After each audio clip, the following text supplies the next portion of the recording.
প্রিয় দর্শক, আমি সোমা ইসলাম ম্যাট্রাসাম টু দ্য পয়েন্টে সকলকে স্বাগত জানাচ্ছি। আলোচনা শুরু করবার আগে শুধু এটুকু বলবো, আমরা সকলেই জানি কারো যদি মাথায় পচন হয় তাহলে নাকি মাথাটাকে কেটে ফেলতে হয় কিংবা সমস্ত শরীরই অকেজো হয়ে যায়। কিন্তু আমাদের রাষ্ট্রের যে দুর্নীতি যে সমস্ত জায়গায় গালপালা ছড়াচ্ছে, তাহলে যদি রাষ্ট্র পুরোটা দুর্নীতিতে ছেয়ে যায়, আমরা কি রাষ্ট্রকে মাটি চাপা দেব নাকি কেটে ফেলবো?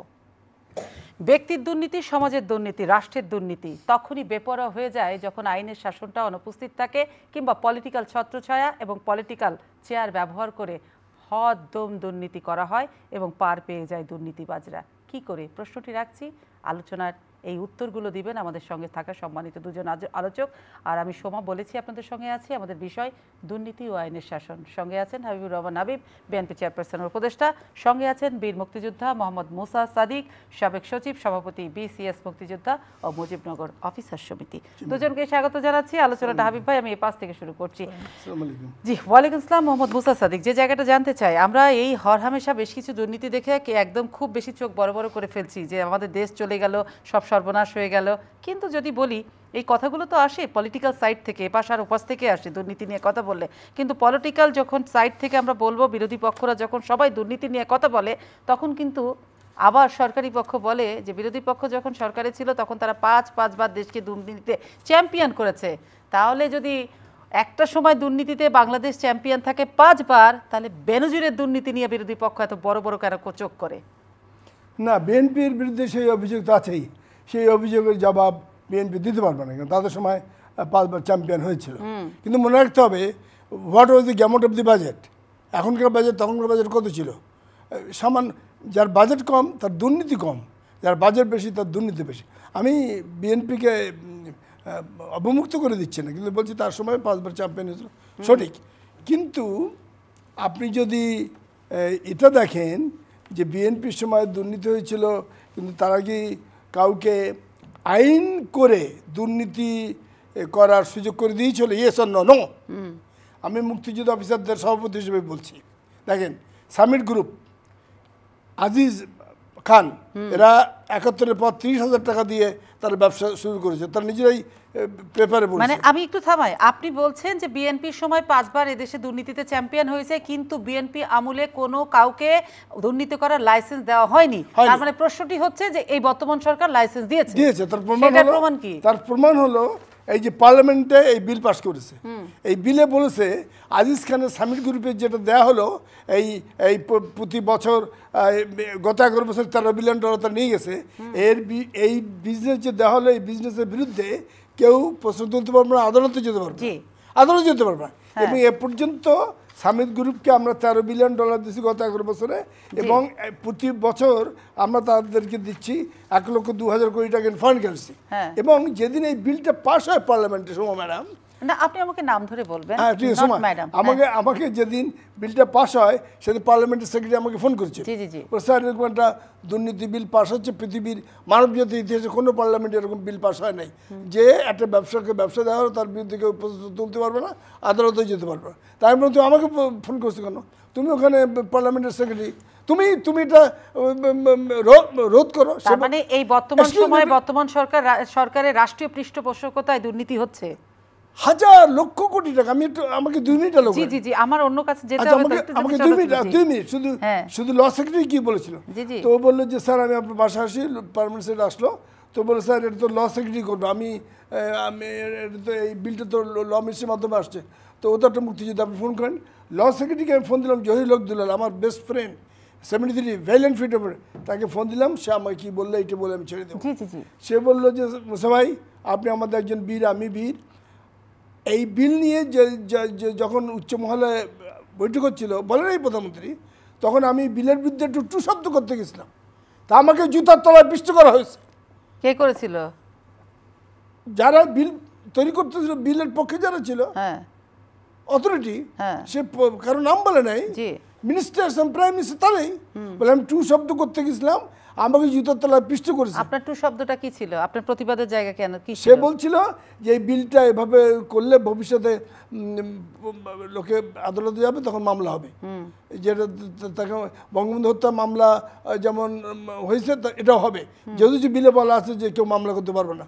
তখন আমি জহিরুল হক দুলালকে বললাম যেটাতে যখন মামলা হবে তখন তোমাকে তো সাক্ষী ডাকবে, এইটা বলে আমি ছেড়ে দেবো। সে বলল মোসেফ আপনি দোয়া করেন মামলা হওয়ার আগে আমি যেন মারা যাই, এবং আল্লাহ তার দোয়া কবুল করেছে, সে মারা গেছে এবং এই সে বলে গেছে এটা এটা এটা যাবে কোর্টে। মুসা সাহেব, তার মানে আমি কি এটুকু আপনাকে বলতে পারি অন্যান্য সরকারগুলোর চেয়ে এই বর্তমান সরকারের সময় সবচেয়ে বেশি দুর্নীতি হচ্ছে, এবং সেটা আইনগতভাবেই হচ্ছে? আইনগতভাবে হচ্ছে, যার আইনগত ভিত্তি আছে, মানে দুর্নীতিটাকে জায়েজ নিয়ে করা হয়েছে আইনের ভিত্তি দিয়ে। কিন্তু একটা ভবিষ্যৎ পার্লামেন্টের বাতিল হয়ে যাবে, তখন এটা কোর্টে চলে যাবে। আচ্ছা, একটু আমি যাই। আপনি তো একজন সাবেক আমলা ছিলেন, আপনি আপনার আমলার দৃষ্টিভঙ্গি থেকে এবং আপনার কর্ম অভিজ্ঞতা থেকে বললেন যে কিভাবে দুর্নীতিকে আইনের মধ্যে এনে এটাকে জায়েজ করা হয়েছে। আমি এটাও বলবো যে নেক্সট টাইমে প্রধানমন্ত্রী একসময় দুর্নীতির খুব বিরুদ্ধে ছিলেন, কি করে উনি চেঞ্জ হয়ে গেলেন আমি পর বলবো। কেন বর্তমান সরকারের তো একমাত্র স্লোগান হচ্ছে দুর্নীতির বিরুদ্ধে জিরো টলারেন্স, তো পরিবর্তন হলো কোথায়? এই সরকারের যে দুর্নীতি আকণ্ঠ নিমজ্জিত হয়ে গেছে আমি বলবো, হাবিব ভাইকে বলবো। আচ্ছা, হ্যাঁ, উনি সব বলে দিবেন।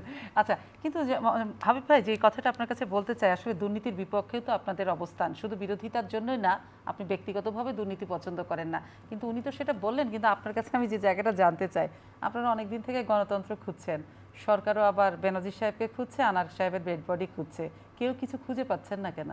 খুঁজে পাচ্ছে না, গণতন্ত্র খুঁজে পাচ্ছে না। গণতন্ত্রকে বেনজির সাহেবের কবর দিয়ে গেছে। আজকে বেনজির সাহেবকে খুঁজে স্বরাষ্ট্রমন্ত্রী পাচ্ছে না। গণতন্ত্রকে বেনজির সাহেব কবর দিল কি করে? বেনজির সাহেব কবর দিয়েছে এইভাবে যে 2014 সালে যে নির্বাচনটা হয়েছিল একদলীয়ভাবে নির্বাচন, অন্য কোনো রাজ্যে 39টি দলের মধ্যে 28টি দলে যায়নি। সেই সময় বেনজির সাহেব 153টা বিনা ভোটে বিনা প্রতিদ্বন্দ্বিতা নির্বাচিত করার সব ব্যবস্থা নিজ কাঁধে নিয়ে দায়িত্ব নিয়েছে। সেই কবরে কি আপনারা শহীদ হয়ে গেছেন? সেই কবরে আমরা শহীদ হবো কেন, গণতন্ত্র শহীদ হয়েছে। আচ্ছা, এবং সেটার সঙ্গে আজিজ সাহেবও ছিলেন। আজিজ সাহেব তখন আন্দোলন করাকালীন সময় 2013 সালের দিকে উনি তখন র্যাবের বিজিবি প্রধান ছিলেন। উনি বলেছিলেন কি যে আমাদেরকে অস্ত্র দেওয়া হয়েছে শুধু বহন করার জন্য না, মিছিলের উপরে গুলি চালাতেও আমাদের কোনো রকমের হাত কাঁপবে না। ওনার কি কে অধিকার দিয়েছে ওনাকে? ওনার তো পাহারা দেওয়ার কথা। সীমান্তে খুন হলে পারে, সীমান্ত প্রতিদিন কিলিং হচ্ছে, সেখানে প্রতিবাদ করতে পারে না, গুলি ছুটতে পারে না, অথচ নিয়ে বলেন। এই দুজন মিলে 14 সালে কবর দিল। হ্যাঁ, 2018 সালে এসে আবার এই বেনজির সাহেব হলো তখন র্যাবের ডিজি, এবং আপনার হলো আজিজ সাহেব ছিলেন সেনাপ্রধান। এই দুজন মিলে আবার 28 সালে রাতের বেলা ভোট করে দিল। ভোট করে দেওয়ার পর পৃথিবীর ইতিহাসে কোনোদিন এরকম নির্লজ্জ কোনো আমি দেখি নাই। আজিজ সাহেব বলে বসলেন, সেনাপ্রধান সাংবাদিক সম্মেলন করলেন। চিন্তা করেন, সাংবাদিক সম্মেলন করে বললেন যে এর চেয়ে ভালো নির্বাচন বাংলাদেশে কোনোদিনও হয়নি। আমি ওই দিনই বলেছিলাম, উনি সেনাপ্রধান থাকা অবস্থায়, যে প্রধানমন্ত্রীকে উদ্দেশ্য করে বলেছিলাম এই সেনাপ্রধানকে এখনই গ্রেপ্তার করা উচিত, কারণ উনি 73 সাল থেকে শুরু করে সমস্ত নির্বাচনগুলিকে বিতর্কিত করেছেন।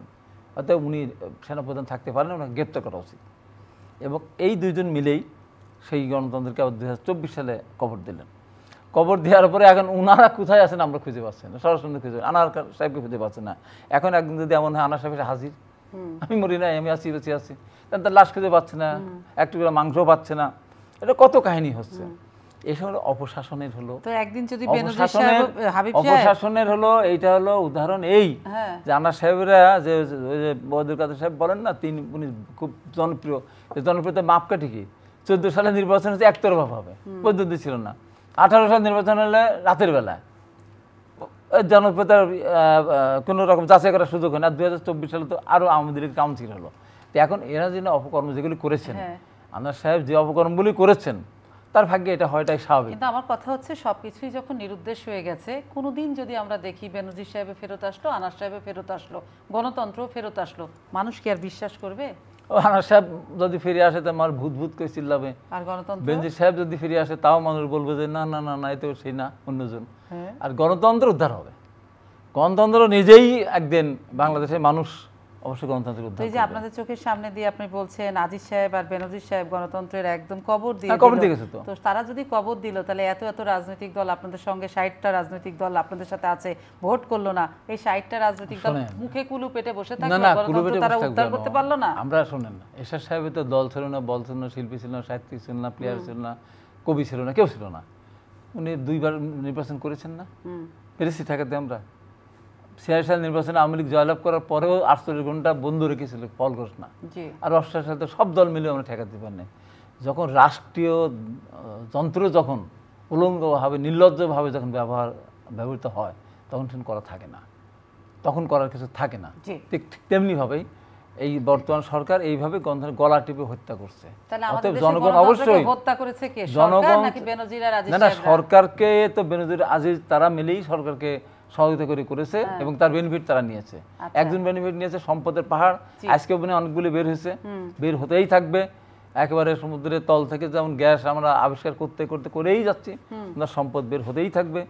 আবার আজিজ সাহেব তার ভাইদেরকে নাম পরিবর্তন করে, বাপের নাম পরিবর্তন করে, মায়ের নাম পরিবর্তন করে, স্থান পরিবর্তন করে পাসপোর্ট করিয়েছিলেন, তাদের স্ত্রীদেরও স্বামীর নাম পরিবর্তন করে পাসপোর্ট করিয়েছিলেন। ওই গ্রন্থটাকে হত্যা করার এগুলো হলো পুরস্কার। তো এখন আমি মুসা ভাইকে বলবো, মুসা ভাইকে আমি একটা সম্বোধন করবো, ভালো একটা সম্বোধন। মুসা ভাই ওইটা সংশোধনে নিয়ে আসলে বা তারপরে করবো। সেটা হলো যে 5 বার বিএনপি চ্যাম্পিয়ন হয়নি দুর্নীতিতে, প্রথম 2 বার হয়েছে আওয়ামী লীগ। প্রথম 2 বার আওয়ামী লীগ, এটা মুসা ভাই সংশোধন করার পর প্রথম 2 বার আওয়ামী লীগ হয়েছে। তারপর মুসা ভাইয়ের একটা কৃতিত্ব আছে একটা, আমি সেইটা সম্বোধন তাকে আমি পরে করবো। মুসা ভাই যখন ওইটা বলবেন যে প্রকৃতপক্ষে 2 বার আওয়ামী লীগ হয়েছে, তারপর 3 বার আস্তে আস্তে আস্তে কমে আসে। উনি এটা বললে আপনি এটা বলবেন, দুইজনেরা কি আপনারা আলোচনা করে আসেন? না, আলোচনা করে আসেন। উনি একজন না না, আর উনি যে ওইটাই বলবে আপনি কি না, উনি ওটা বলবেন, আমি তো সত্য কথা বলছি, উনি হয়তো ওই সময় বলে ফেলছেন। আচ্ছা, এখন উনি একজন সত্য কথা বলা মানুষ, আর আমাকে যদি গলার উপরে ছুরি ধরে বলেন যে এইটা মিথ্যাই কথাটা সত্য বলেন, তা বলবো না।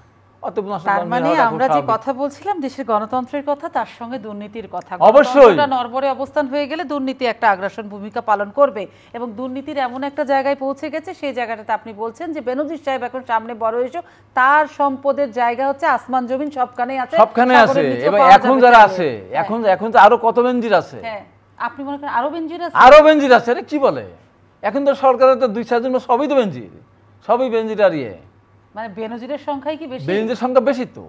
আপনি দেখেন না, আমি আপনি আজকে শুনেন, আমি বলি, নামের তালিকা আপনি বলেন এখন কার ঘাড়ে 2টা মাথা আছে? কার ঘাড়ে? হাবিবুর কেন বেনজিরের নামের তালিকা গণমাধ্যম এখন আসছে? বেনজির যখন ক্ষমতায় ছিল, যখন বেনজির র্যাবের ডিজি ছিল, তখন ওই যে ডিবি অফিসে আমি রেখে গেছিলাম, এর আগেও বলেছি, ইমরুল কাস্টি কাউন্সিলর, ক্ষমতায় থাকা ক্ষমতার ভিতরে বহু বেনজির আছে। তো আমার সামনে তো টক শো ATN নিউজে যখন বলে ফেললো আপনার বিরুদ্ধে ব্যবস্থা গ্রহণ করা হবে, আমি যে ওকে রেখে আসলাম ডিবি অফিসে। ও গুলি, ও পিস্তল পেলো কোথায়, ও বোমা পেলো কোথায়, এতগুলি ফাটালো কোথায় পেলো? তখন বলেছিলেন যে আপনার বিরুদ্ধে ব্যবস্থা নেওয়া হবে। আমি হাবিব ওই ভয় করে না, ওই ভয় করে না। তো এখন কথা হলো, আজকে আপনার সামনে পরিষ্কার করে বলে যাচ্ছে যে মুসা ভাইকে আমি জিজ্ঞাসা করতে চাই আপনার কয়টা বাড়ি আছে? আমি জানি উনি একটা বাড়িও নাই। উনি তো সচিব ছিলেন, উনি তো বীর মুক্তিযোদ্ধা, ওনার একটা বাড়ি নেই। উনি বলে যাবেন যে চাকরিরত অবস্থায় সরকার এখন যে সরকারি চাকরিজীবীদের, ব্যাংকারদের যে বাড়ি করার জন্য টাকা দিচ্ছে, সেই টাকা বাদেও এখন ধরেন এসপি থেকে শুরু করে আপনার যে বিভিন্ন ইঞ্জিনিয়ার থেকে শুরু করে সরকারি যে সমস্ত আমলা যারা আছে, এরা বাড়ি কার নেই এখন খুঁজে বের করতে দরকার। সরকারি চাকরি অবস্থায় কানাডাটা বাদ দেন, বাংলাদেশের কথা আসেন না, ওনাকে জিজ্ঞাসা করে বলে যাচ্ছে আমি সরকারি যত বড় চাকরি করি না কেন, চাকরিকালীন অবস্থায় কোনো সৎ মানুষ বাড়ি করতে পারে না, বাড়ি করতে পারে না। সাদিক সাহেব, আমলা মানেই এবং বড় বড় চেয়ারে থাকা মানেই আমরা জানি কি চেয়ারটা চলে গেলে কিংবা কোনো যদি একটা বিপদের মুখে পড়ে যায় তখন আমরা জানি ওই ব্যক্তির শীর্ষে থাকা ওই ব্যক্তির কি কি থাকে? 3টা জিনিস থাকে, গাড়ি, বাড়ি, নারী। আপনার কি কি আছে? আমার আল্লাহর রহমতে কিছুই নেই। কেন আপনি নিঃস্ব কেন? আপনি তো ক্ষমতা চেয়ারে ছিলেন। আমি একজন গরিব হেডমাস্টারের ছেলে, আমার বাবা একজন ইমাম। বেনজির সাহেব কি গরিব হেডমাস্টারের ছেলে ছিল? হক হালালি রুটি রুজিতে বন্ধু চলে আসছি। হাইব ভাই ঠিকই বলেছে, ঢাকা আমি ভাড়া বাড়িতে থাকি, আমার কোনো বাড়ি ঘর দর নেই। তবে হোসেন মোহাম্মদ এরশাদ এই দেখেন লিখিত আমাকে গুলশানের প্লট দিচ্ছিল, লিখিত, কিন্তু আমি প্লট নিতে পারিনি। কেননা আমি তখন বঙ্গভবনে ওনার পাশের রুমে বসে in collaboration with Sheikh Hasina, doctor Alamgir, I was contributing each and every day and night to overthrow him from power. সেই জন্য আমার বিবেক বাধা দিছে যে এই লোকের কাছ থেকে গিফটটা তুমি নিও না, কেননা তুমি তো তাকে উৎখাতের জন্য day and night in collaboration with Hasina তুমি কাজ করছো। On those days I had code name, on those days I had code name with Sheikh Hasina. আমরা দুজন টেলিফোনে কোড নেমে কথা বলতাম। আমরা তাকে ভালো জানতাম বলে সহযোগিতা করছিলাম। আমি আরও বলি, এই যখন বললাম এরশাদ সাহেব একটা লিখিত দিয়েছে, আরও একটা বিস্ময়কর ঘটনা আজকে টেলিভিশনের মাধ্যমে দেশবাসীকে বলি। বাংলাদেশের প্রেসিডেন্ট প্রধানমন্ত্রীর চেয়ারে কী ধরনের বিশ্বাসঘাতকরা বসে গেছে দেশবাসীকে আমি বলি, আমি না বলতে পারলে দেশবাসী এটা জানতে পারবেন না। বলেন না একটু। আমরা প্রেসিডেন্ট এরশাদের সাথে প্রেসিডেন্ট জিয়াউল হকের সময় আমরা পাকিস্তান গেলাম, উনি বক্তৃতার মধ্যে এই বিজি প্রেস থেকে বক্তৃতা আমরা ছাপিয়ে নিয়ে গেছি, উনি সেটাই পড়বে, এর বাইরে ওনার পড়ার ক্ষমতা নাই, আইন নাই, প্রোটোকল নাই। কিন্তু উনি 2 পাতার বক্তৃতা পড়তে পড়তে মাঝখানে গিয়ে হঠাৎ স্ট্যাম্প বললেন, বলে কি বললো জানেন হাবিব ভাই? বিশ্বাসঘাতক মীর জাফর এই এরশাদ কি বললো জানেন? যে I do not believe that you are separated, you are same country, same nation, same Muslim brother and sister, who separated us, I disown that. সে 30 লাখ 30 লাখ শহীদের বুকে লাথি মেরে এই কথা বললো। তখন আমরা তার মেন টেবিলে 2 টেবিল পরে গোল টেবিলে বসে আছে, আমি সাদেকুর রহমান প্রিন্সিপাল সেক্রেটারি আর MSP ইলিয়াস তোয়াব খান বসে আছি। তখন আমাকে আমি প্রিন্সিপাল সেক্রেটারিকে বললাম, স্যার এটা কী বললে, থামাতে হবে। তখন উনি বললেন তুমি লেখো, ছোটো প্যাডে উনি বললেন, আমি লিখলাম, sir whatever you have said extempore please mention this off the record, this should not be published and printed. তা আমি লিখলাম, উনি বললো, আমি লিখলাম, লিখে আমি এরশাদকে যে টেবিলে দিলাম। যখন এরশাদ ভাষণ দিচ্ছে, আমি দাঁড়াচ্ছি, সমস্ত প্রেসিডেন্ট হাউসের সমস্ত 500 অতিথি আমার দিক তাকিয়ে আছে, যে একটা অফিসারকে দাঁড়িয়ে আছে পাশে। তো এরশাদ আমরা তাকালে আমি দিলাম, উনি রেগে পড়ে এটা দলামাল করে ফেলে দিল। তখন আমরা চলে আসলাম, আসার পরে প্রিন্সিপাল সেক্রেটারি উনি উনি উনি বললো যে ওর মিলিটারি সেক্রেটারি ডাকো, ওর মিলিটারি সেক্রেটারিকে ডাকলাম, তাকে বললো এরপরে এরশাদ কিন্তু ঢাকা নামতে পারবে না, তার প্লেনে কিন্তু এয়ারফোর্স গুলি করে দেবে, তোমরা এটা থামাও। তখন তার মিলিটারি সেক্রেটারি ওই সে বই লিখেছে উইটনেস টু সারেন্ডার, ওই বইটা সে লিখেছে, সে এখানে ছিল 71 সালে। সে তখন সমস্ত সাংবাদিকদের এডিটরদের ডিনার পর বন্দি করলো, করে সাথে করে দিয়ে বললো সব সই করো, এটা থেকে বলতে পারবো না, লিখতে পারবো না। কিন্তু সোমা, আপনার মতো চুল, আপনার চেয়ে ফর্সা, আপনার চেয়ে হালকা পাতলা lean and thin, Maleeha Lodhi, editor the Muslim, সে বললো আমি এটা ছাপো। তখন সে বললো আমি এটা ছাপো, আমরা সই করবো না। তো অন্যদের বিদায় করে দিল পাকিস্তান আর্মি, ওকে বন্দি করে রাখলো, ওর ওর অফিস রাত্রে তালা দিয়ে দিল। এই ঘটনার পর প্রেসিডেন্ট জিয়াউল হক নিশ্চয়ই এরশাদকে কিছু বলে থাকবে। আমি চলে আসছি আমরা বাংলাদেশে, তখন এয়ারপোর্টে জিয়াউল হক টাকা দিল আমাকে, 1 লাখ টাকার রুপি, আমি ওটা পঙ্গুদের মুক্তিযোদ্ধা দিয়ে দিলাম। তারপরেও এরশাদ একটা বাড়ি, আজকে বলছি 64 গুলশান এভিনিউ, ওই বাড়িতে আমি থাকতাম, অ্যাবান্ডেন্ট বাড়ি, 2 বিঘা জমি, সেটা আমার নামে সে লিখে দিল, যে এটা প্রেসিডেন্টের ক্ষমতা বলে বীর মুক্তিযুদ্ধ মুসাকে 71 অবদান হিসেবে আমি দিলাম। বেঁচে আছে এখনো পূর্তমন্ত্রী, তার বেঁচে আছে এখনো, জিজ্ঞেস করতে।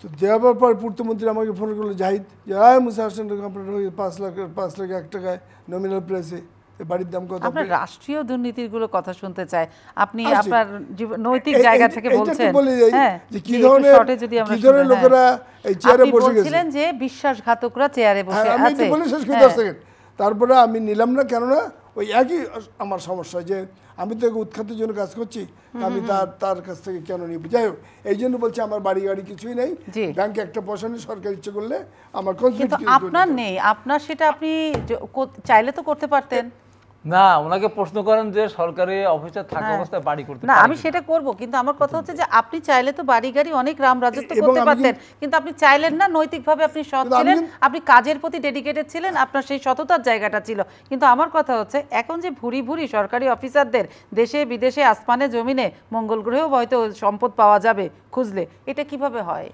সোমা দেখেন, মূল কথা হলো যে আপনি প্রথমে বলছিলেন মাছের মাথা পচলে সব পচে, আপনি বললেন না? হ্যাঁ হ্যাঁ, মাথাটা পচে গেলে তো পচে যায়। এখানে তো মাথা দুপুর দিকে পচে গেছে। কোন মাথা? আমি আমি আমি বলি, এক্ষুনি বলে দিচ্ছি আপনাকে। 96-এ যখন মাননীয় প্রধানমন্ত্রী হলেন, বঙ্গভবনে শপথ নিলেন, নিয়ে উনি আমাকে ওনার মেয়ে আর জামাইয়ের সাথে পরিচয় করেন, কারণ তার আগে থাকতে ওনাকে ক্ষমতা আনার জন্য আমরা কাজ করছিলাম। তখন আমি খুব আপন ছিলাম। ক্ষমতায় কি সরকারি লোকজন আনে না জনতা? আমরা মুক্তিযুদ্ধরা তার পক্ষে কাজ করেছি। সেটাই বলেন। আমি মনে করছি আপনি যখন আমলা ছিলেন তখন বোধহয় আমরা আসছে 17 মে, আমরা ওই জন্য মুক্তিযুদ্ধরা ঝাঁপিয়ে পড়েছিলাম। তারপর কি হলো শোনেন, 96-এ শপথ নেওয়ার পর সে আমাকে বললো যে আমার মেয়ে আর জামাই দেখেন। তাই বললাম, আপনি জামাই তো কার্তিকের মধ্যে চেয়ার, আপনার মেয়ে তো কালো। বলে না, আমার মেয়ে শ্যাম। আচ্ছা, আমরা একটু ব্যক্তিগত না যাই। তারপর উনি আমাকে বললেন যে আগামীকাল আমি কি কাজ করব, এরকম 10টা আপনার অফিসে মুক্তিযোদ্ধারা বসেন বঙ্গভবনে, বসে আমাকে লিখিত দেন। তার মনে আছে আমরা লিখিত দিচ্ছি। আমরা লিখে 1-2 করে 10টা কাজ, যে আগামীকাল প্রথম কাজ কি হবে। 10টা আমার বলার দরকার নেই, প্রথমটা বলি। প্রথমটা আমরা লিখিত দিয়েছিলাম, ফ্রান্সে আছে যে প্রেসিডেন্ট প্রধানমন্ত্রীরা শপথ নেওয়ার পর যোগদান করার পরে অ্যাসেট প্রপার্টি ডিক্লেয়ার করে। ডিক্লেয়ার করার পরে তারা যেদিন 5 বছর চলে যায়, তাদের যেটা অতিরিক্ত পাওয়া যায় সেটা সরকার কনফিসকেট করে, অথবা সরকারকে তারা দিয়ে যায়। ওইটা মনে রেখে আমরা বললাম যে আপনি শপথ নেওয়ার পর মন্ত্রীদের হুকুম দেবেন, 1 মাসের মধ্যে সম্পদ ডিক্লেয়ার করবেন অ্যাসেট প্রপার্টি, তারপরে যেদিন তারা চলে যাবে সেদিন যেটা বেশি পাওয়া যাবে সেটা সরকার নিয়ে নেবে। কি আশ্চর্য, উনি সেটা এগ্রি করলেন এবং উনি ল মিনিস্ট্রির মাধ্যমে আইন করে গেজেট নোটিফিকেশন হয়ে গেল। সেই গেজেট নোটিফিকেশন কিন্তু আজও বহাল আছে, কিন্তু তার মন্ত্রীরা এটা এটা এটা করে নাই। শুধু কি প্রেসার জমা দিয়েছিল তার টাকা পয়সা হিসাব, আর কেউ দেয় নাই। তো আমি মাসখানি পরে আমি আরেকজন মুক্তিযোদ্ধা জিজ্ঞেস করলাম, তা কি হলো এটা যে আপনার মন্ত্রীরা আচ্ছা, আপনি যে সময়কার কথা বলছেন, না আমার হচ্ছে কি যে আমাদের বর্তমানে থাকতে হবে, তো আপনারা নস্টালজিক মানুষ সব অতীতে চলে যাচ্ছেন। উনি কি উত্তর দিল? জি জি, আমরা বললাম আপনার মন্ত্রীরা যেটা উত্তর দিচ্ছে না, তো আইন তো আছে, আইন ভঙ্গ হয়ে যাচ্ছে। তো উনি আমাকে আর সেই মুক্তিযোদ্ধা অফিসারকে বললেন, আপনার কি বেগম জিয়ার সাথে যোগদান করছেন? আমরা বললাম, কেন আমি বেগম জিয়ার যোগদান করবো কেন? বলে আমার মন্ত্রীরা কি জেল খেটে বেড়াবে? দেখেন, ডে ওয়ানে সিআর মাইন্ডসেট, সিআর মাইন্ডসেট মানে করাপশন করবে এবং করাপশন হিসাবপত্র দিবে না, যাতে করে দিতে যে হিসাবপত্র দেয় তাহলে কট, এবং সেই জন্যে সেটা করবে। আচ্ছা মুসা সাহেব বলেন তো, দুর্নীতি কে কোন সরকার বেশি করছে, বর্তমান না যারা সাবেক ছিল তারা? কারণ আপনার সঙ্গে তো আপনি এরশাদ সরকার দেখেছেন, বিএনপি সরকার দেখেছেন, কোন সরকার আমি এরশাদের ব্যক্তিগত অফিসার ছিলাম। জি জি জি, আমি সাধারণ প্রেসিডেন্ট অফিসার। কোন সরকার বেশি বড় অন্যায় করছে? এই সময়ে যে দুর্নীতি হচ্ছে, আকাশ সমান দুর্নীতি হচ্ছে। যেমন আমরা উদাহরণ দিচ্ছি, কিন্তু এই সরকারে তো সব সময় বলছে যে আমরা দুর্নীতির বিরুদ্ধে জিরো টলারেন্স। তাহলে এক্ষুনি উদাহরণ দিয়ে দিচ্ছি। জি জি বলেন না, আপনি দিয়েছেন শুরুতে আজিজ গ্রুপের, সামিট গ্রুপ। হ্যাঁ, মোদিজি 2 বছর আগে ভূপেন হাজারিকা ব্রিজ উদ্বোধন করেছে। সে বলেছে পদ্মা ব্রিজের চেয়ে দ্বিগুণ, এই পদ্মা ব্রিজে ব্যয় হয়েছে 10,000 কোটি টাকা। আর সে বলছে আমার এই ব্রিজে ব্যয় অরিজিনাল ছিল 10,000 কোটি টাকা, গভর্নমেন্ট পরে বাড়িয়ে 32,000 কোটি টাকা ব্যয় করছে। এখানে 22,000 টাকা চুরি করছে। চীনে 100 কিলোমিটার 5টি ফ্লাইওভার, সেখানে প্রতি কিলোমিটার 50 কোটি টাকা। মালয়েশিয়ায় প্রতি কিলোমিটার 57 কোটি টাকা। বাংলাদেশে পানি ফ্লাইওভার ব্যয় হয়েছে 2100 কোটি টাকা, প্রতি কিলোমিটার 180 কোটি টাকা ব্যয়। অর্থাৎ চীন, কলকাতা, মালয়েশিয়ার চেয়ে 120 কোটি টাকা প্রতি কিলোমিটারে চুরি। আচ্ছা, তারপরে পদ্মা সেতুর উপর দিয়ে ঢাকা মাওয়া 177 কিলোমিটার রেল সেতু, ব্যয় হয়েছে 39,000 কোটি টাকা, প্রতি কিলোমিটার 225 কোটি। আর কলকাতা 177 কিলোমিটারে ব্যয় হয়েছে 8,000 কোটি টাকা, প্রতি কিলোমিটারে তারা ব্যয় হয়েছে 45 কোটি। এখানে পদ্মা সেতু রেল লাইনের নামে 31,000 কোটি টাকা লুট করা হয়েছে। মুসা সাহেব, আপনার তো অনেক বড় দস্তাবেজ, এটা বললে আমার অনুষ্ঠান শেষ হয়ে যাবে। 2-4টা বললে বোঝা যাচ্ছে, একটা ভাত টিপলেই তো বোঝা যায় বাকি ভাতের কি অবস্থা, কিন্তু আপনি রাখেন না। কিন্তু আমার কথা হচ্ছে যে তাহলে এই যে আপনি মুহা চুরির খতিয়ান দেখাচ্ছেন, দুর্নীতি কি করাই, উন্নতি কি করাই হচ্ছে এই দুর্নীতি করার জন্য? ম্যাডাম, জাপানের যে অ্যাম্বাসেডার বাংলাদেশে বলেছিল যে বাংলাদেশে রাতের পর দিন হয়েছে বলে শুনেছি, সে তো তাকে গভর্নমেন্ট চায়নি বলে বিদায় হয়ে গেছিল। তার বিদায়ের ডিনারে আমি ছিলাম। সে আমাকে কি বলছে শোনেন, সময় আপনি দেশের দেশপ্রেমিক একটা মেয়ে, শোনেন কি বলছে, বলেন না, স্তম্ভিত হয়ে যাবে। সে বলছে জাপান মতো দেশ, আমরা মেগা প্রজেক্ট একটা নেই, একটা শেষ করে তা আরেকটা নেই, আর তোমরা একসাথে এতগুলো মেগা প্রজেক্ট হাত দিয়েছো কেন? তাই আমি excellency, what do you think, why you have taken this? Well, nothing, somebody came with a big bribe proposal, you have taken. এটা বাংলায় বলেন না, দর্শক তো বাংলায়। একটা যখন মেগা প্রজেক্ট আমি নিচ্ছি, তখন আরেকটা মেগা প্রজেক্ট অন্য দেশ থেকে এসে বলছে ম্যাডাম এটা নেন, হ্যাঁ এটা মেগা প্রজেক্টের টোটাল ভ্যালু 10,000 কোটি টাকা, আমি 20,000 কোটি দেখাই দিচ্ছি, আপনাকে 10,000 কোটি টাকা দিয়ে দিচ্ছি, ব্রাইব। এইভাবে তার মানে উন্নয়ন করা এই দেশের একটা ধান্দা, অর্থনৈতিক বিরাট বড় একটা ব্যবসা। অর্ধেক টাকা যে চুরি হচ্ছে, আর একটা আমি একটা সাক্ষী এটা দিচ্ছি। আচ্ছা, তাহলে জাপানি অ্যাম্বাসেডর আপনাকে এটাই বলেছিল যে আমাদের দেশে একের পর এক মেগা প্রজেক্ট করার উদ্দেশ্য হচ্ছে দুর্নীতি করা। একটা ব্যক্তিগত সাক্ষী দিচ্ছি। জি, আমরা মুক্তিযোদ্ধারা চট্টগ্রামে সেমিনারে বলেছিলাম। আচ্ছা, একটু আমি ওনার কাছে যাই। হ্যাঁ, ওনার কাছে তো অনেক খতিয়ান আছে, আপনি তথ্য রাখেন না কারণ আপনার মাথা ভর্তি তথ্য আছে এসব, কিন্তু সবচেয়ে বড় কথা উনি স্তম্ভতে করা তথ্য দিচ্ছেন, আপনি সবসময় আপনারা এগুলো বলেই আসেন। দুজনের সঙ্গে আজকে অনেক মিল আছে। হ্যাঁ, দুজনই দুর্নীতির বিরুদ্ধে আপনারা একদম জিরো টলারেন্সের অবস্থানেই বসে আছেন, কিন্তু এই যে বসে আছেন আপনাদের সময় তো অনেক দুর্নীতি হয়েছে, সরকার তো বলে খাম্বা লাগাইছেন তার লাগান নাই। আমাদের সময় তো বললামই তো না, হাবিবের সময় 2 বছর আওয়ামী লীগ চ্যাম্পিয়ন ছিল, তারপরে 5 বছর 5 বিএনপি বছর না, চ্যাম্পিয়ন। পরে 3 বছর। 3 বছর, হ্যাঁ। আস্তে আস্তে আমি ভুল বলেছি, আমি শুধরে দিলাম। আচ্ছা, তার মানে সব দলই সমান সমান আছে, একটু কম আর বেশি। এখন উনি তো বলেই দিলেন, ওনার কথার ভিতরে একটি কথা সবচেয়ে যেটা জনগণের কাছে গ্রহণযোগ্য, সেটা হলো যে ওরা বিদ্যুতের উপরে ইন্ডেমনিটি দিয়ে বিচার করা যাবে না, চুরি করা জায়েজ, সেটা প্রমাণ করেছে। বিএনপি কিন্তু তা করে নাই, যে দুর্নীতি হবে, বিচার করা যাবে না, মামলা করা যাবে না, এটা বিএনপি করে দেন। রাষ্ট্রীয়ভাবে তারা দুর্নীতি করার জায়েজ সার্টিফিকেট তারা দিয়েছে। এখন যে দুর্নীতিটা হচ্ছে, এই দুর্নীতিটা বললেন আকাশের বাইরে যে সপ্ত আকাশ যদি আপনি হিসাব করতেন সেই পরিমাণ হয়েছে। কে আছে বলেন না? আমি আপনার এখানে চ্যালেঞ্জ করে যাচ্ছি, এই 15 বছরে আওয়ামী লীগের যারা একদম নিচ লেভেল থেকে শুরু করে উপর লেভেল পর্যন্ত দেখেন যে তাদের পরিবর্তনটা কী হয়েছে, দেশের পরিবর্তন কতটুকু হয়েছে, তাদের কতটুকু হয়েছে। আর যে কথার উদাহরণ উনি দিলেন, আমরা অনেকবারই এই কথাগুলো বলেছি যে আমাদের এখানে পার কিলোমিটার রাস্তা করতে যত টাকা খরচ হয় অন্যান্য উন্নত বিশ্বেও তার, এখানে আমার প্রাইম মিনিস্টার একদম ব্যাখ্যা দিলেন কি, আমাদের মাটি, আর মাটির ব্যাপার তো না, মাটি তো সার্ভে করা, মাটি তো এটা টেস্ট করতে হয়, সেটা আলাদা করে। ব্রিজ অবকাঠামো যেটা, সেটা অন্য দেশেও যা, আমার দেশেও তাই, যেটা উপরে যেটা, সেখানে আমার দেশে ইম্পোর্ট কিছু করতে হয়, তো আমাদের রড টড ইম্পোর্ট করতে হয়, সেখানে কিছু বেশি করতে হয়। তাই মানে কি এই 10 টাকা দিনে 1000 টাকা হবে? এই যে সমস্তগুলো পদ্ধতিগুলো, এই দেখেন এই যে বিভিন্ন বিদ্যুতের যে এইগুলো, একটা নাট বল্টুর দাম হলো কত, 1500-2000, তার দামটা 2 লাখ টাকা লিখে রাখে। বালিশকাণ্ড তো ওর কাছে ফেল করেছে। এই যে অবস্থা, এই দুর্নীতি। এখন একটা দুর্নীতিবাজ সরকার ভালো হতে পারে, দুর্নীতি কমে দিতে পারে, কিন্তু সরকার যেখানে চোর, সরকার যেখানে লুটেরা, সরকার যেখানে ডাকাত, সরকার যেখানে ভোট ছিনতাইকারী, সেই সরকার ভালো কাজ করতে পারে? একটা ডাকাতের দলের সর্দার ডাকাতি করে নিয়ে আসলে তার সদস্যদেরকে নিয়ে এসে সে সম্পদ দেখে বললো, খবরদার, এই সম্পদ ঠিক মতো ডিস্ট্রিবিউট করতে হবে, আর মানুষের সম্পদ দখল করা যাবে না, ছিনতাই করা যাবে না, জবরদখল করা যাবে না। তার কথা কেউ শুনবে? সে তো ডাকাতের সর্দার। আজকে বর্তমান সরকার তো ডাকাত।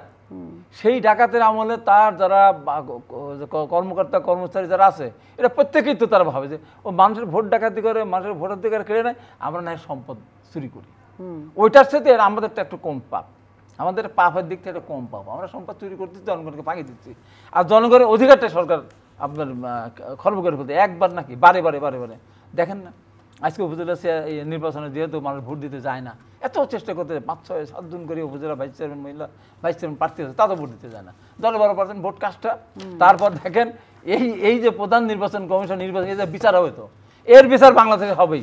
আপনি একটা উপজেলাতে আপনার ভোটের যে সংখ্যা, চেয়ারম্যান যেটা পেয়েছে 3, আর যতগুলো ভাইস চেয়ারম্যান, মহিলা ভাইস চেয়ারম্যান, ওই ভোটগুলিতে সমান হওয়ার কথা। চেয়ারম্যান ভোট পালো ধরেন 42,000, আর 3 জন বা 4 জন ভাইস চেয়ারম্যান ভোট পালো 35,000, তা তো হবে না, ওর 42,000 পাওয়া লাগে, 2-1টা ভোট না দিতে পারে।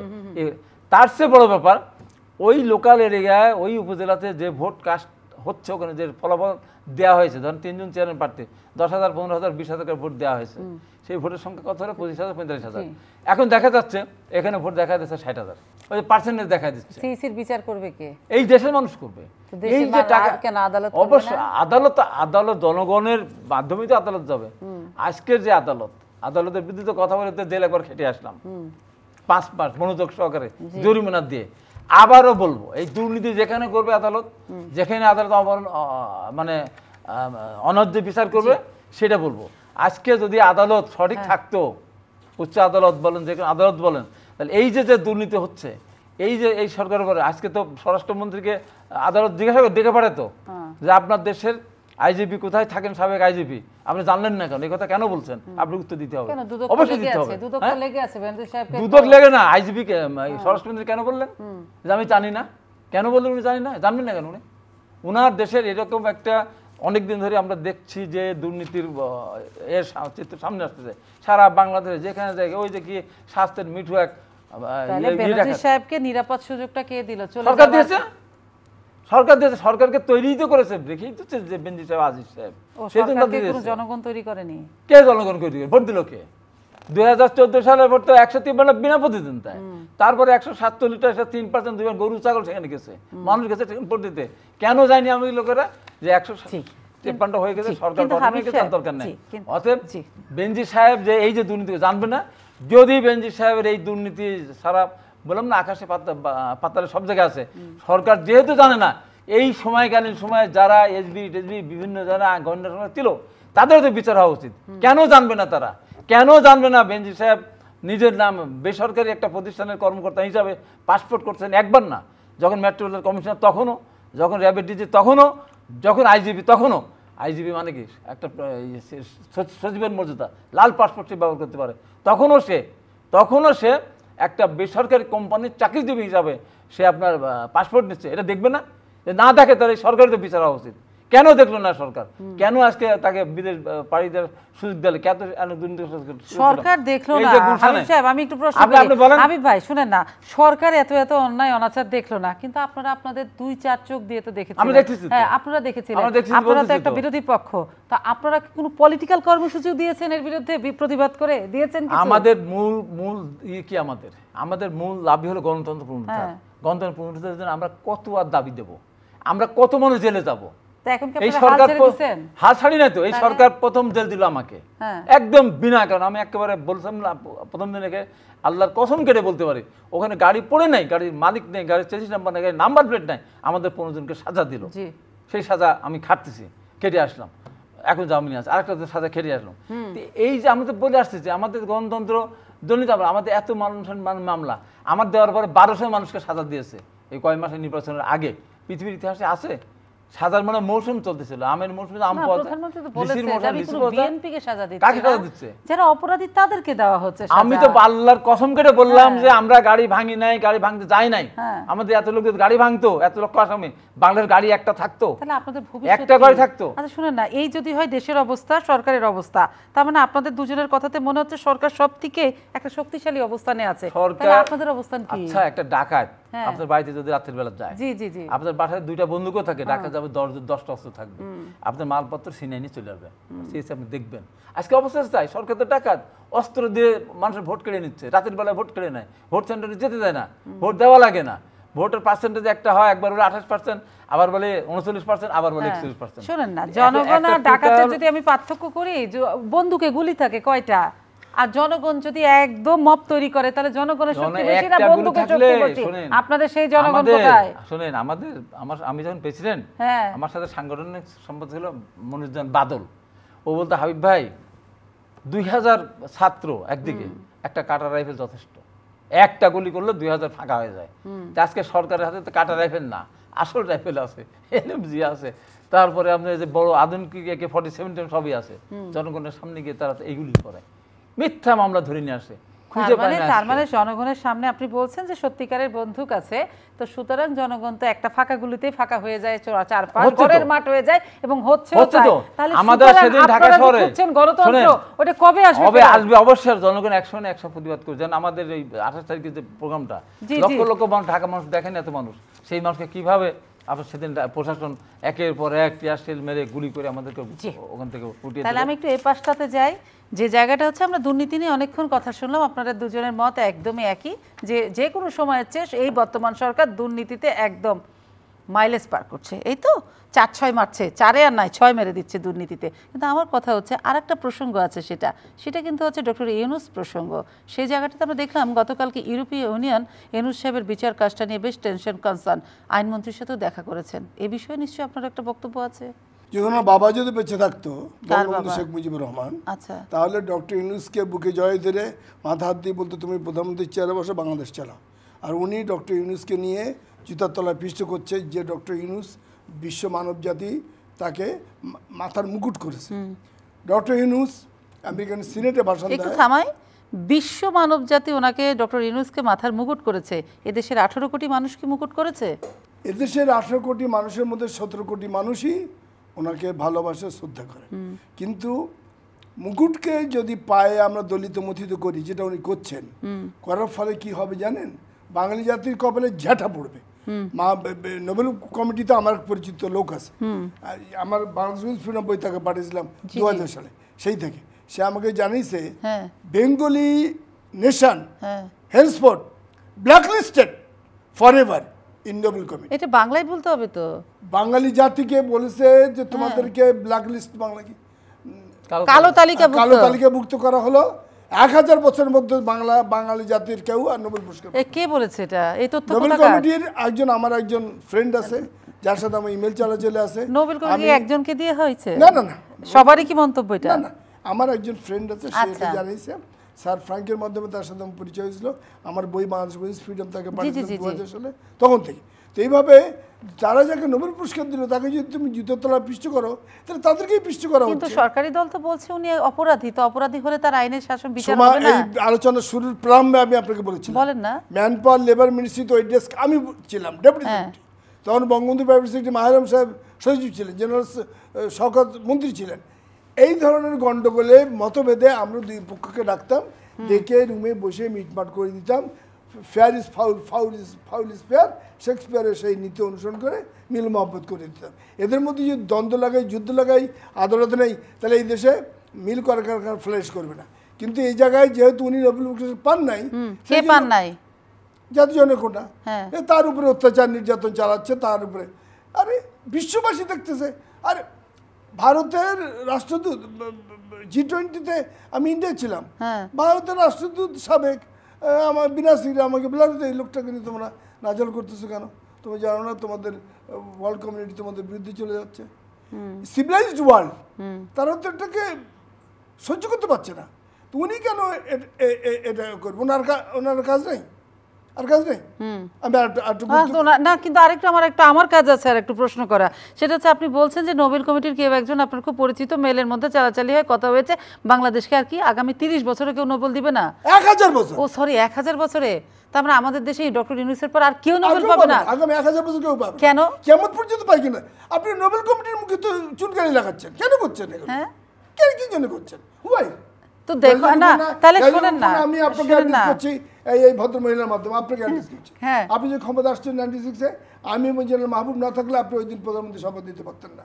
এই গেজেট নোটিফিকেশন আমরাই ছাপিয়েছিলাম, আমি আর জেনারেল মাহবুব মিলে এই গেজেট নোটিফিকেশন এমপিদের এটা আমরাই ছাপাইছিলাম। এখানে বিশ্বের আটকে দিয়েছিল, আপনার প্রধানমন্ত্রী হতে দেবে না। এই জন্য দেখেন এই কন্ট্রোলার সে লিখে দিয়েছে বইটির জন্য। মুসা ভাই আপনাকে ধন্যবাদ। দেখেন, আচ্ছা আমি সব দেখব। আমরা না থাকলে আপনি প্রধানমন্ত্রী চেয়ারে 96-তে বসতে পারতেন না, তখন তো আপনি আমাদের ভালো উপদেশ শুনতেন। তারপরে আপনি কি করে মিসগাইডেড হয়ে গেলেন, এইসব দুর্নীতিতে আবদ্ধ হয়ে গেলেন। মেগা প্রজেক্ট একটার পর একটা শুনেন না, আমি ইউনূস ইস্যুটা শেষ করে নিয়ে আসি। আপনি বলছেন আগামী 1 বছরও পাবে কিনা সেটা সন্দেহ, এবং না ওটাও আমার 1000 বছর। আচ্ছা 1000 বছরে পাবে কিনা আর বাংলাদেশের কেউ সন্দেহ। কিন্তু আমার প্রশ্ন হচ্ছে, আপনি বলছেন যে ডক্টর ইউনূস অবশ্যই সম্মানিত মানুষ, তিনি একজন নোবেল বিজয়ী মানুষ, তার প্রতি রেসপেক্ট রেখেই বলছি। কিন্তু আমি আপনার কথাটা বলছি যে একজন নোবেল বিজয়ীকে অপরাধ করতে পারেন না, অপরাধী হতে পারেন না, এটা কেন আমাদের মাইন্ড সেটআপে নাই? এবং তিনি যদি অপরাধী হন তাহলে তার কেন বিচার হবে না প্রচলিত আদালতে? এবং সবচেয়ে বড় কথা কি, আপনার মাথায় কেন এটা আসলো নোবেল বিজয়ী হলে কেউ অপরাধী হতে পারে না? অমর্ত্য সেনের কি অপরাধ নাই? ওনাকে পশ্চিমবঙ্গ ওনার জমি জমা নিয়ে কত কাহিনী হয়নি, তো উনি তো নোবেল বিজয়ী, তো সেজন্য কি বলা হচ্ছে মমতা ব্যানার্জি দায়ী? শোনেন, আপনি যেভাবে বলছেন মনে হচ্ছে বাংলাদেশের সবাই ফেরেশতা আর উনি একাই দায়ী। এইসব ঘটনা অন্যান্য ইন্ডাস্ট্রিয়ালিস্টরা করছে, আমাদের অফিসাররা সচিবালয়ে তারা উভয়দের মধ্যে আলোচনা করে অ্যামিকেবল সেটেলমেন্ট করে দিচ্ছে। তা নইলে ইন্ডাস্ট্রি কলকারখানা চালু থাকতো? এটা আমরাই করেছি, ওই ড্রেস আমার ছিল, আমি বলছি আমি করেছি। মাহলুম স্যার বঙ্গবন্ধু প্রাইভেট সেক্টর, মানে ওনার বিরুদ্ধে যে মামলা এবং অভিযোগ সেটা কি রাজনৈতিক উদ্দেশ্য? রাজনৈতিক উদ্দেশ্য ছাড়া আর কি, নোংরা। এত নোংরা আমি বঙ্গবন্ধুর মেয়ে করবে এটা আমরা জীবনে কল্পনা করি নাই। আমরা তো ওনার জন্য ঝাঁপিয়ে পড়েছিলাম। উনি যখন 17 মে 21 সালে আসে, ওর সব মুক্তিযোদ্ধা ঝাঁপিয়ে পড়েছিলাম ওনার ক্ষমতা করার জন্য। আপনি যে মানুষটাকে এত ভালোবাসতেন, এখন ক্ষোভ কেন? আরে ক্ষোভ কেন আর কি বলেন, বাংলাদেশ এখন $60-70 বিলিয়ন লোন, এই লোন বাংলাদেশের মানুষ পায় নাই। আপনি কি চান বাংলাদেশের মানুষ শোধ করবে? আপনার এই ক্ষোভের জায়গাটা কোথায়, যাকে আপনি এত ভালোবাসেন? জায়গা হচ্ছে যে উনি যে পথে আমরা পরিচালনা করেছিলাম, উনি বলছিলেন মন্ত্রীরা দিবে হিসাব, পরে দিল না, তারপর উনি ওই দিক দিয়ে অন্য দিক চলে গেলেন। এটা ওনার যাওয়া উচিত। এই জন্য আমরা কোন দিকে চলে গেছে? দুর্নীতিবাজদের দিকে। আপনি দেখেন, look at the chair of the parliament, look at the face of the parliament, সমস্তই তো আজিম। ওই যে আজিম আজিজ আর বেনজির, আজিম আর বেনজির, আজিমের কথা আগে বলি। আজিমের টাকা শেখ পরিবার ওই এলাকায় যারা যারা ক্ষমতাবান প্রতি মাসে 2 কোটি করে পেয়েছে। আমাকে ওই এলাকার মুক্তিযোদ্ধারা জানিয়েছে। দক্ষিণ বাংলার দক্ষিণ বাংলা কমিউনিস্ট পার্টি নাকি দক্ষিণ বাংলা খুলনা, যশোর, ফরিদপুর, রাজশাহী এলাকার যে দক্ষিণ শেখ পরিবারে যারা যারা ক্ষমতাবান তাদেরকে এরা স্বর্ণ ব্যবসায়ীরা প্রতি মাসে 2 কোটি টাকা দিয়েছে।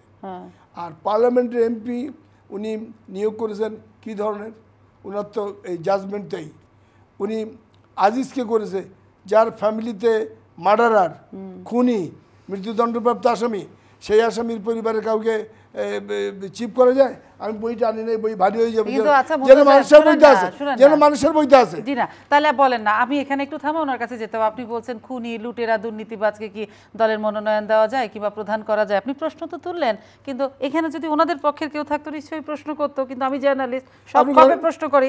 আপনি যখন বললেন কোনো দলের কি দুর্নীতিবাজ, লুটেরাদেরকে একটা দলের কিছু করা যায় কি না, মনোনয়ন দেওয়া যায় কিনা, তো সরকারি পক্ষ তো সবসময় বলে ওনাদের দলের যে প্রধান উনি তো কনভিক্টেড ফিউজিটিভ।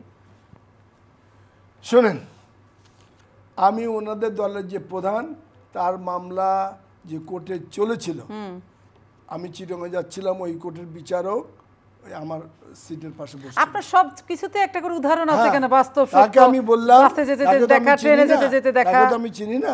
তো আমাকে স্যার আপনি কি, আপনি বলে আমি স্যার ওই স্পেশাল কোর্টের জাজ ছিল। ঘটনায় আসি না, বলেন না, হ্যাঁ ঘটনা বলেন। আমি বললাম যে আপনি বেগম জিয়াকে যে জেলে ভরে দিলেন, আপনি শেরবাংলা ফজলকের রায় 1936 আপনি জানতেন না? যে উনি উভয় বাংলার মুখ্যমন্ত্রী ছিল, সেই জন্য পাকিস্তান তাকে জেলে না দিয়ে বাড়িতে রাখছিল। বলে স্যার বাড়িতে তো আমরা রাখতে চেয়েছিলাম, কিন্তু ওনার দলের যারা উকিল ছিল তারা অপরচুনিটি ক্রিয়েট করতে পারে নাই, যে উনি যে বলবে যেটা আমি মাইন্ড অ্যাপ্লাই করে সই করতে পারিনি, সে করতে পারি নাই।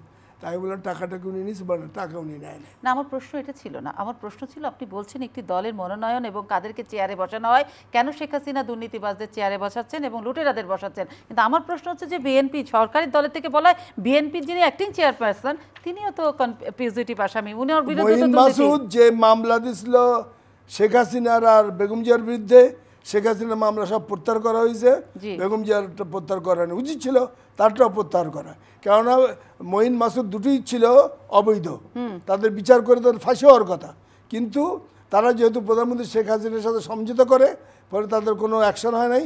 আমাকে ধরে নিয়ে টর্চার করছে, আমাকে ধরে নিয়ে। আপনাকে কি কারণে করছে? আমি যদি মুক্তিযোদ্ধাদের নেতা ধরে নিয়ে গেছে, নিয়ে ডিএফআইতে আমাকে 3 রাত টর্চার করছে। মেজর জাকির আমার বাড়ি ঘেরাও ধরে নিয়ে গেছে, এবং আমি তার কোনো বিচার পাই নাই, এবং আমি বিচার পাইনি। আমি ডিএফআই টর্চারকালীন আমার একজন বন্ধু ছিল চিফ অফ স্টাফ ভারতের, সে ফোন করে মঈন মাসুদ পায়খানা করে ভয়ে কাঁপতে কাঁপতে আমাকে ছেড়ে দেয়, এবং তাদের রুমে যখন আমি নিয়ে আসে তখন আমাকে সার্চার করতেছিল। তা আমি ওই দিন বলে দিয়েছি, আপনার হাত তো অনেক লম্বা, আমি ওই দিন বলে দিয়েছি মাসুদকে, মঈনকে বলে দিয়েছি, দেখো তোমরা ওই চেয়ারে বসে আসো, ওই চেয়ারে বিহারিরা বসতো, আমরা মুক্তিযুদ্ধ করেছি বলে তোমরা চিফের চেয়ারে বসো, আর আমাকে নিয়ে এরকম টর্চার করে, পেপার পটে ইলেকট্রিসিটি শক দেয়, জানো না তোমরা করছে। মেজর জাকির তাকে ফাইন্যান্স করে দেবো, স্যার অ্যাকশন করবো, ও ফাইন্যান্স করে দেবো, কিচ্ছু হয়নি। কেননা মঈন মাসুদ রাতের অন্ধকারে কারাগারে গিয়ে শেখ হাসিনা সমঝোতা করে, তাকে ক্ষমতায় বসানোর সমঝোতা করে। বেগম জিয়ার কাছে তারা এই প্রস্তাব নিয়ে গেছিল, বেগম জিয়া বলেছে আমি তো আপোষ করি না কখনো, তোমরা জানো না কনস্টিটিউশন ভঙ্গের জন্য তোমাদের বিচার হবে। আচ্ছা, তাহলে আমি যে জায়গায় আছি এটা একদম ওনার পক্ষের কথাটাই আপনি বলেছেন, আমি ওনার কাছে অন্য একটা প্রশ্ন নিয়ে যাব, অনুষ্ঠান আমাকে শেষ করতে হবে, কিন্তু যে কথাটি আপনি একদম বলে দিলেন যে আপনি প্রসঙ্গ ছিলেন আনোয়ারুল আজিম হত্যাকাণ্ড, যা ডেড বডি কিংবা ডিএনএ টেস্টটা এখনো পাওয়া যায় নাই, চলছে, হন্য হয়ে ডিএনএ টেস্টের রিপোর্টটা হয়তো আসবে, কিন্তু কথা হচ্ছে যে আপনি বলছেন যে তিনি চাঁদাবাজির টাকা আওয়ামী লীগের অনেকেই গ্রহণ করতো, আপনি সেটা বলছেন বড় বড় নেতাদের আজিমের, আপনার কাছে তথ্য কি? কাগজে বেরিয়েছে, ও কাগজ দেখেই বলছেন? সব পেপার পেয়েছে। আবার আমার যারা মুক্তিযোদ্ধা সংগঠন ওই এলাকায় তাদেরকে আমি যোগাযোগ করেছি, তারপরে স্যার এরকম ঘটনা সত্যি, তারাই সাপোর্ট দিয়ে এই ধরনের সমস্ত এমপি, বাংলাদেশের সমস্ত এমপিদের একই চেহারা। শুধু কি বর্তমান সরকারের 300 এমপির একই চেহারা না, যারা অতীতে ছিল তাদেরও এই চেহারা? অতীতে যারা ছিল তাদেরও একই রকম। হ্যাঁ, তাহলে আপনি ভালো বলবেন কাকে?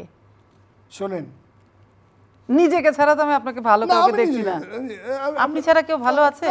মানে আমি আমি ওই সচিব মাহরুম স্যারের নাম বলতে পারি, তার ঘরে কিছুই নাই। আমি সচিব খান আমির আলীর নাম বলতে পারি, তার বাড়ি ঘর তোর কিছুই নাই। আমি সাবেক ভূঁইয়া আর্মি চিফ, আচ্ছা। তার কথা বলতে পারি, তার বাড়িতে গেছি, তার ওয়াইফের দেখলাম একটা একটা শাড়ি পরে আছে, অর্ডিনারি শাড়ি, হাতে গলা কোনো সোনার কিছুই নাই। আমি বলতে পারি, আমি বদিউজ্জামানের কথা বলতে পারি। জিয়াউর রহমান স্যারের সময় প্রথম যে এই পুলিশ কমিশনার ঢাকার প্রথম যখন তার সময় হয়, তার বাড়ি গেছি, সে আমাকে পুঁটি মাছ আর ডাল দিয়ে ভাত খাওয়াইছে। সুতরাং এদের দেখলে সব হয়। মুজিবুর রহমান স্যারের বাড়ি গেছি, পুঁটি মাছই পাবেন না, সবচেয়ে দামি, কি দিয়ে খাবেন? আমি বলছি এই ধরনের লোকরা আমাদের সামনে ছিল, সেই জন্য আমরা তাদের মধ্যে হতে পেরেছি। এই ধরনের লোক এখনো প্রশাসনে আছে, আর্মিতে আছে, সিভিলে আছে। আজিজ এবং বেনজিরদেরকে হ্যাং করতে হবে, আর দরবেশ আর এস আলম আর বাচ্চু এদেরকে হ্যাং করে দিতে হবে। তো হ্যাং করার জন্য কিংবা এদেরকে নির্মূল করার জন্য ওনাদের অবস্থানটা কি আপনার চোখে? বিএনপি কি ভালো অবস্থান কর্মসূচি দিচ্ছে? আর গুড ফর নাথিং, তারা কিছু করতে পারে না। কেন? এখানে শোনেন, এখানে একজন আমরা বীর মুক্তিযোদ্ধা, আপনি তো বলতে দেন না, আমি তো আমার লাশ পড়েছিল। আপনি তথ্য বের করবেন না, তথ্য মাথা থেকে দেন। আমার লাশ পড়েছিল ডেড বডির মধ্যে, তাজউদ্দিন স্যার লিখছে যে তাকে এখান থেকে উদ্ধার করে আনা হয়েছে। এবং আমি আল্লাহর হুকুমে ইমানদার হিসেবে সত্যি কথা বলার জন্য বেঁচে আছি। এখানে একজন হালাকু খান চেকনিস খান লাগবে, সে 1000 দুর্নীতিবাজ সিভিল অফিসারকে এলিমিনেট করে দেবে, 1000 দুর্নীতিবাজ আর্মি অফিসারদের এলিমিনেট করে দেবে, 5000 দুর্নীতিবাজ পলিটিক্যাল লিডারদের এলিমিনেট করে দেবে, আর 5000 বিজনেসম্যানকে এলিমিনেট করে দেবে, দিয়ে বাংলাদেশকে শুদ্ধ করবে। এই বাংলাদেশের মাটির নিচে শুয়ে আছে 30 লাখ শহীদের লাশ, সেইটাকে মনে রেখে আমাদের এই শুদ্ধি করতে হবে, একদিন করতে হবে। বিএনপি কিছু পারছে না। বিএনপি পিপুল সাপোর্ট আছে, কিন্তু তাদের লিডারশিপ নেই। তাদের লিডার ওখানে পালিয়েছে লন্ডন পালিয়ে থাকলে হবে? শেখ মুজিবকে পালিয়েছিল, বঙ্গবন্ধু 18 বছর জেলের ঘানি টানছে, যৌবন কারাগারে অন্ধকারে বিসর্জন দিয়ে দিয়েছে। তো তারা ওখানে পালিয়ে বেড়ালে হবে নাকি? তাহলে ওনাদের দলটির অবস্থা কি? নড়বড়ে অবস্থা, তারা কোনো নেতৃত্ব দিতে পারতেছে। ওনারা কোনোদিন দাঁড়াবে না শক্ত? জনগণ রাস্তায় নামার জন্যে দেখেন 5% ভোট হয়েছে। আমি নিজে ভোট দিতে গেছি বনানী স্কুলে, 10:30টায়। আমার ভোট কত হয়েছে বলে, স্যার 5টা ভোট হয়েছে মাত্র 10:30টায়। 5%-এর বেশি সারা বাংলাদেশে কোথাও ভোট হয় নাই। এবং আর্মির যে ক্ষমতা নিল 8 থেকে এ পর্যন্ত যত ভোট সব আর্মি আওয়ামী লীগের জন্য করে দিয়েছে। কেন? তারা ভাগ বাটোয়ারা করেছে। এই যে বেনজির একজন পুলিশের সাবেক আইজি আমাকে বলেছে, খুলনার বাড়ি, বলছে যে স্যার বেনজির বলেছে হাসিনা হলো শেখ হাসিনা আমাদের ছোট আল্লাহ, আমরা গোপালগঞ্জের যারা অফিসার আছি আমাদের কোনো ভয় নাই, আমাদের কেউ কিছু করতে পারবে না। এই জন্যে বাংলাদেশকে সে গ্রাস করেছে, আরও পুলিশ অফিসার বাংলাদেশে গ্রাস করতেছে, আরও আজিজ অ্যান্ড গং তারা গ্রাস করতেছে, বাংলাদেশকে খাবলে খুঁড়ে খেয়ে বলতেছে, বাংলাদেশকে খাবলে খুঁড়ে খেয়ে বলতেছে, বাংলাদেশের ভিতরে ফাঁপা হয়ে গেছে। মুসা সাহেব, একটা কথা বলি, বেনজির সাহেব যদি মাননীয় প্রধানমন্ত্রীকে মনেই করতেন যে উনি ছোট আল্লাহ, তো ওনার দৃষ্টিতে ওনার কাছে যে ছোট আল্লাহ, সেই ছোট আল্লাহ কি ওনাকে বাঁচাচ্ছেন? বললো তো, ওনার দল তো বলে আমি দুর্নীতিবাজ। আমার তো মনে হয় তার কিছু হবে না। কার? ওই বেনজির।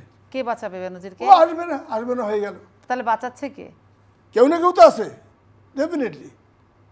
শোনেন, আমি লাশের মধ্যে থেকে আসছি, আল্লাহ আমাকে এখানে নিয়ে আসছে, আল্লাহর হুকুমে সত্য কথা বলার জন্য। আল্লাহ একটাই, তাকে কি বাঁচাচ্ছে আপনি বুঝতে পারেন না? আপনি বুঝতে পারেন না তাকে কি বাঁচাচ্ছে? বঙ্গভবন বসে চুপ ডুবু, আরো গণভবন বসে চারটা, এরাই বাঁচাচ্ছে। আপনি বুঝতে পারেন না কে বাঁচায়?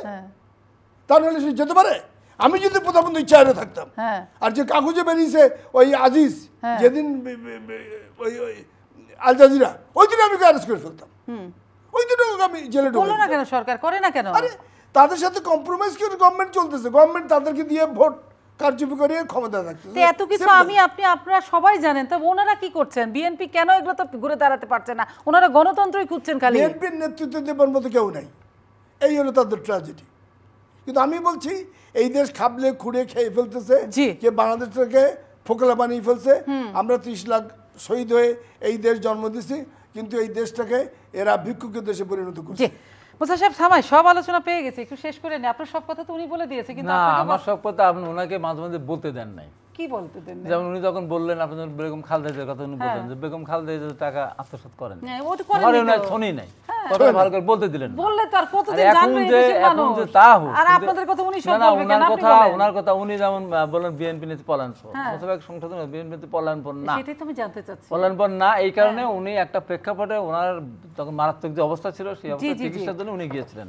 তারপর থেকে ওনার আসার মতো পরিবেশটা, কারণ আমি তো এই জেলে বারবার গিয়েছি, হ্যাঁ। এই জেলে যে চিকিৎসার যে ব্যবস্থা, জি। আমাদের নাসিরউদ্দিন আহমেদ পিন্টু অনেকের উদাহরণ আছে, এই জেলখানা আসলে এই বর্ষা নিষ্ঠুর সরকার, হ্যাঁ। তার কারণ আমি আসতে দেবো না, আমি নিষেধ করবো তা যে আপনাদের- আসলে পারে না, তার কারণ তো 10টা উনি নাই। তো বলছে আপনাদের না নেতৃত্ব না, নাই। আমাদের নেতৃত্ব শোনেন, মুসা ভাই তো বলছেন সব কথা তো একজনের মাথার ভিতরে তো আসবে না। হ্যাঁ। মুসা ভাইকে স্মরণ করে দিতে চাই, মুসা ভাই একজন জীবন্ত মুক্তিযোদ্ধা, হ্যাঁ হ্যাঁ হ্যাঁ হ্যাঁ।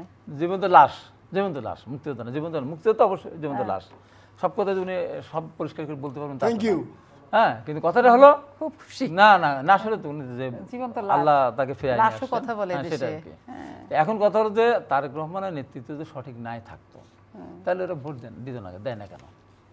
তারেক রহমানের নেতৃত্ব সেদিনই ব্যর্থ হবে যেদিন আওয়ামী লীগ গর্ব করে বলবে আসুন আমরা ক্ষমতা ছেড়ে দিচ্ছি, নিরপেক্ষ সরকার নির্বাচন দিচ্ছি, সেদিন আমি বুঝতে তারেক রহমানের নেতৃত্ব সঠিক না।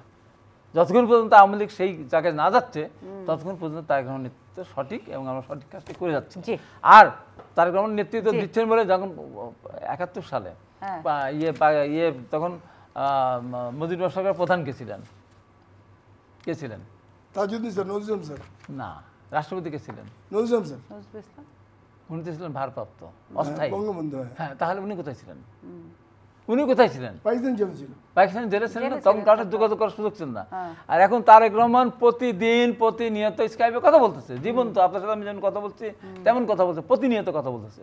এবং ওনার সঠিক নেতৃত্বের কারণেই আজকে এই যে 5%, 7% মুসাফা যে ভোট কথা জি, জি, বললেন না, জি, জি। সেই ভোটাররা যাচ্ছে না, উনি নিরন্তর আহ্বান চালিয়ে যাচ্ছেন। অথবা আমাদের নেতৃত্ব পলায়নপরও না, আমাদের নেতৃত্ব ব্যর্থ না, আমাদের নেতাকে মিথ্যামিথ্যে মামলা দিয়েছে, তার সাজা দিয়েছে কয়েকটা মামলা মিথ্যামিথ্যে, যে কারণে আমরা তাকে আসতে নিষেধ করতেছি। অবশ্যই আমরাই ওনার সঠিক নেতৃত্বে আমরা এই দেশের মানুষ, সাধারণ মানুষ রাস্তায় নেমে আসবে এবং যে গণতন্ত্র আপনি বললেন না হারিয়ে গেছে, সেই গণতন্ত্র আবার উদ্ধার করবো। আমি শেষ কথা বলতে চাই, মুসাফা হয়তো সাক্ষী আছে, বলেন না এই কথাটা, 90 সালে আন্দোলনের জীবন পরণ সাক্ষী দিয়ে জীবন বিসর্জন দিয়ে গণতন্ত্র উদ্ধার করেছিলাম। 96-এ মুসাফা যে কথা বললেন না, ওই দিনে জনতার মঞ্চে সবার দিকে আমি গেছি, জনতা আমারই দেওয়া, আমারই দেওয়া। আবার আজকেও বলতেছি, অবশ্যই সেদিন আমি 2টা সংগঠনের নেতা ছিলাম, আমি হয়তো সরাসরি নেতৃত্ব দিতে পারছি। এখন তারেক রহমানের নেতৃত্বে দেশের ভিতরে জনমত তৈরি করে ইনশাআল্লাহ গণতন্ত্র পুনরুদ্ধার করবো। এবং লুটেরা যে সরকার আমাদের দেশের প্রধানমন্ত্রীকে লাথি মেরে দেশ থেকে বের করে দেয়, প্রধানমন্ত্রী নির্বাচিত করলো তারা, করার পরে সে বলে দুর্নীতিবাদ, সেই দুর্নীতিবাদ যেতে দিল কেন? চিফ জাস্টিস সেই দুর্নীতিবাদ কেন যেতে দিল? আপনি বলতেছেন প্রধান বিচারপতি দুর্নীতিবাদ প্রমাণিত, যে কারণে অ্যাপিলেট ডিভিশনে 6 জন তার সাথে বসলেন না, তাহলে তাকে যেতে দিলেন কেন? যেতে তাহলে এর বিচার কে করবে? এবং তারপর রাষ্ট্রপতি তাকে যে বরখাস্ত করলো, কয়টা ভুল ছিল বানান ভাই, মুসা ভাই, বাংলায় কয়টা ভুল ছিল তার সেই বরখাস্ত নোটিশে? আমি ওই দিনই বলেছিলাম তো রাষ্ট্রপতি স্কুলে ভর্তি করে দেন। আবার তখন তো রাষ্ট্রপতি ছিলেন আব্দুল হামিদ, আমি বললাম ওনাকে স্কুলে ভর্তি করে দেওয়া উচিত, ভর্তি করে দিয়ে আবার রাষ্ট্রপতি বঙ্গবন্ধু নিয়ে আসা উচিত, যে এইটা চিঠির ভিতরে এতগুলি বানান ভুল। আর উনি নাই দেখে থাকেন তাহলে এটাও তো একটা অপরাধ, দেখবেন না কেন? আর দেখলে পারে, আর দেখে যদি এতগুলি ভুল থাকে তাহলে তাকে স্কুলে ভর্তি করা আজকে আলোচনা শেষ কথা বলি, এই দুর্নীতিবাজ শুরু যেটা করেছিলেন, এইরকম মহা দুর্নীতিবাজ, মহা অন্যায়কারী, মহা লুটেরা এই পৃথিবীতে আর কোনোদিন আসে নাই। হালাকু খান, চেঙ্গিস খান, আরও যে সমস্ত এরা যারা ছিল, তাদের চেয়ে মুসলিম হিটলার, তাদের চেয়েও আরও বেশি গুণে অত্যাচারী বর্তমান সরকার। পৃথিবীতে যতগুলি ইতিহাস আছে সবগুলো কিন্তু পুরুষ, সবগুলো কিন্তু পুরুষ। একমাত্র বাংলাদেশে, একমাত্র পৃথিবীতে, একমাত্র বাংলাদেশের প্রধানমন্ত্রী পুরুষ না। কিন্তু এই যে তার বিরুদ্ধে যে এই যে সব কথাবার্তা আসতেছে, শুনতে কষ্ট লাগে। যেমন আপনি একজন ভয়ঙ্কর সাংবাদিক, ঠিক তেমনি আজকে প্রধানমন্ত্রী আমার কষ্ট লাগে। আমি একসময় তার সাথে রাজনীতি করেছি, তাকে সম্মান করেছি। আমি ব্যক্তিগতভাবে তাকে আমি কিন্তু তার শাসন আমলটাকে আমি তীব্রভাবে আমি নিন্দা করছি এবং মুসাফা যে কথা বললেন তার সাথে আমি একমত। আমি দেখেছি উনি সাধারণ একজন মানুষ ছিলেন, কেঁদেছেন। এখন ওনার আমলে যে দুর্নীতি হচ্ছে, এটা ওনার ওই আগের ইয়ের সাথে মেনে না।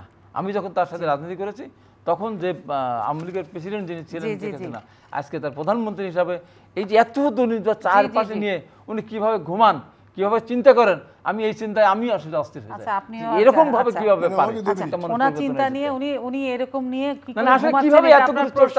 চারিদিকে উনি কেন কিন্তু উনি প্রতিবাদ করেন না? ঘুমাচ্ছেন, কেন কিন্তু প্রতিবাদ আচ্ছা, করেন? মাননীয় উনি নির্বাচন করলে তো প্রধানমন্ত্রী নির্বাচন নিশ্চিন্তে জিতবেন, ঘুমাচ্ছেন, তাহলে কিন্তু কেন নির্বাচন ওনার যান না? কর্মকাণ্ডে কেন আপনাদের ঘুম নাই ওদের চোখে। কর্মচারী জি, ওনার জি। নেতাদেরকে কিন্তু নির্বাচিত হয়ে আজকে প্রিয় সুযোগ করে দর্শক, দেন আমাকে না? আলোচনা শেষ করতে হবে। সম্মানিত দুইজন আলোচক ছিলেন, আমাদের আলোচনাটা শুরু হয়েছিল দুর্নীতি নিয়ে এবং আমরা গণতন্ত্রের কথা বলেছি, সব কিছুই তারা বলেছেন।